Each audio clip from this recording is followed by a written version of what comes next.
तो ये है प्रोसेस मनी बैंक के थ्रू किसी भी ब्रांड को रेमिट करने का, यानी कि देने का। अगर हमने कुछ सामान ऑर्डर किया है तो उसको अ, हमें उसके रिटर्न में मनी देना पड़ता है। वो मनी हम डायरेक्टली नहीं भेज सकते हैं, वो हम एक डॉक्यूमेंट बना के भेजते हैं, बैंक को सबमिट करते हैं। और फिर बैंक उस डॉक्यूमेंट के थ्रू जो अभी अमाउंट हम बोलते हैं वो हमारे अकाउंट से उनकी करेंसी में उन लोगों को आगे भेज देता है। इसमें जनरली 1 या 2 दिन लगते हैं।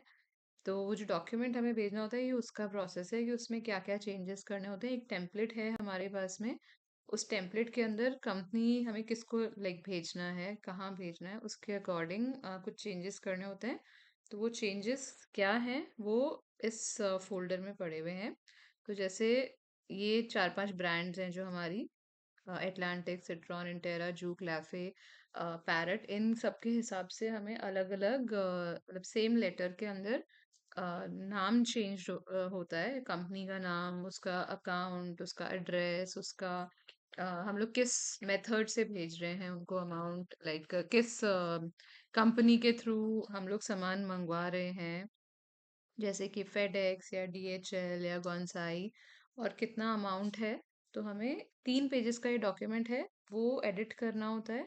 सबका टेम्पलेट यहाँ पे रखा हुआ है। जैसे एटलांटिक का ये टेम्पलेट है, उसके अंदर यहाँ पे एटलांटिक लिखा हुआ होता है, और उसी का ही अंदर भी सारा डेटा होता है। लाइक इधर उसका अकाउंट डिटेल्स, उसके स्विफ्ट कोड,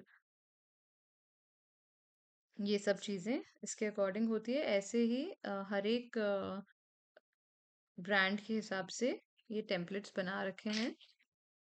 सिट्रॉन का अलग होगा, इंटेरा का में मेजरली बाकी सब वही रहता है, जस्ट दैट कंपनी का नाम, उसके अकाउंट डिटेल्स वो चेंज हो जाते हैं। तो ये इन टेम्पलेट से जनरली हम उठाते हैं। जिसका भी हम सिट्रॉन को पेमेंट अगर कर रहे हैं तो सिट्रॉन का सैंपल उठाएंगे और उसके अंदर नेसेसरी चेंजेस करके भेज देते हैं। अब ये चेंजेस क्या क्या होते हैं? सबसे पहला, ये फर्स्ट पेज है। तो जैसे ये डॉक्यूमेंट बनाया हुआ है शायद जूक के लिए,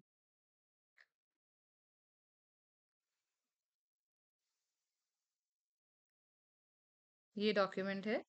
तो इसमें जैसे लिखा हुआ है, इंटेरा के लिए बना हुआ है ये, तो इसमें इंटेरा का नाम लिखा हुआ है, अंदर डिटेल्स भी उसी की दे रखी है। तो जब हमें चेंजेस करने होते हैं तो हम इंटेरा वाला सैंपल उठाते हैं और उसमें सबसे पहले डेट देखते हैं। ये डेट जो है, ये जिस दिन हमें डॉक्यूमेंट भेजेंगे उस दिन की, या फिर सपोज हमने आज ये डॉक्यूमेंट बना दिया तो कल परसों में हम ये बैंक में डिपॉजिट करवा सकते हैं। नेक्स्ट है ये सेकेंड चेंज, ये है कि request you to process the import remittance by swift. तो ये वाला चेक बॉक्स चेक करना होता है हमको। थर्ड चेंज है ये, account to be debited for charges of H D bank limited, इसके अंदर ऑन अस हमें सेलेक्ट करना होता है। ये अमाउंट हम हमेशा अकॉर्डिंग टू द पीआई भेजते हैं। जो हमने एक ऑर्डर भेजा कंपनी को, उसके अगेंस्ट कंपनी, जो भी ब्रांड है, उसने हमें पीआई यानी कि इनवॉइस भेजा। उस इनवॉइस का जो अमाउंट होता है वो हमें यहाँ पे नंबर में और वर्ड्स में लिखना होता है, और ये ध्यान रखना होता है कि करेंसी सही हम डाल रहे हैं। यहाँ पे कुछ चेंजेस नहीं करने होते हैं, टेम्पलेट के हिसाब से ऑलरेडी सब चीज़ें डली भी होती हैं। यहाँ पर हमें सेलेक्ट करना होता है फुल वैल्यू, और इधर एक सील लगानी होती है। ये फर्स्ट पेज के चेंजेस हो गए। सेकंड पेज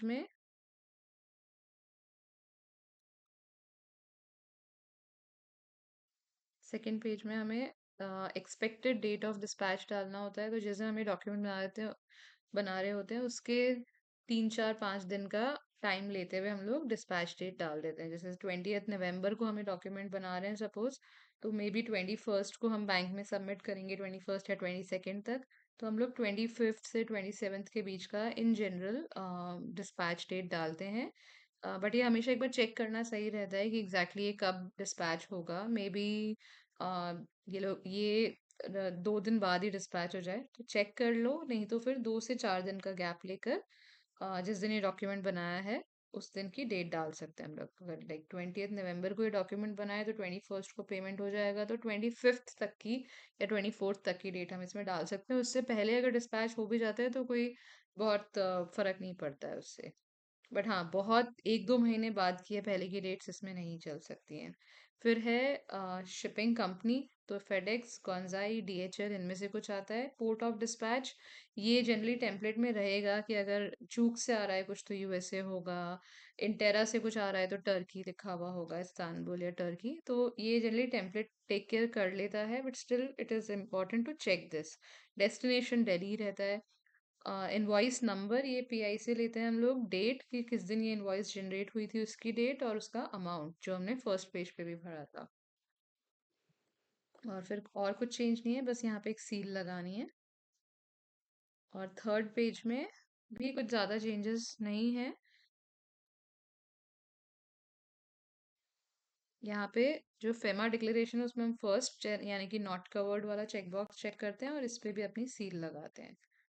तो ये 3 पेजेस, इनको स्टेपल करके प्लस हमें एक जो इनवॉइस की कॉपी होती है वो लगानी होती है साथ में। तो जैसे सैम्पल एक कोई इनवॉइस है, इस पे भी अपने स्काला टेक की सील लगानी होती है, और ये फोर्थ पेपर बनता है। इन चारों को एक साथ स्टेपल करके हम बैंक में सबमिट करके आते हैं। कुछ ब्रांड्स को इसका प्रूफ चाहिए होता है कि हमने सबमिट कर दिया है। तो जब हम बैंक जाते हैं तो बैंक स्पेसिफिकली लाइक सिट्रॉन के लिए बैंक एक सील लगाता है अ, हमारे इस पर पेपर पर। तो उसका हम फोटो लेकर आ जाते हैं, जैसे जो भी हमारे ऑफिस से सबमिट करने गया पेपर्स, वो सील का एक फोटो लेकर आ जाता है, और वो फोटो हम लोग व्हाट्सएप के थ्रू सिट्रॉन को भेज देते हैं कि हमने अमाउंट रेमिटेंस इनिशिएट कर दिया है। सो दिस ये रिक्वायरमेंट बाकी सब ब्रांड्स का नहीं है, सिट्रॉन का ही है फिलहाल, तो उसके लिए हमें ये एक स्टेप भी करना होता है। अब इसका पूरा प्रोसेस भी मैंने डॉक्यूमेंट करके रखा हुआ है यहाँ पर, ये इस वर्ड डॉक्यूमेंट में। वही सब चीज़ें हैं, फॉर्म फिल करो, पीआई अटैच करो, फिर बैंक एक प्रूफ देगा वो भेजो सिट्रॉन को फॉर एग्जांपल, और फिर ये वही 3 पेजेस हैं जो मैंने अभी दिखाए थे। That's it, this is for sending money via bank to a brand to get the goods from them. Thank you.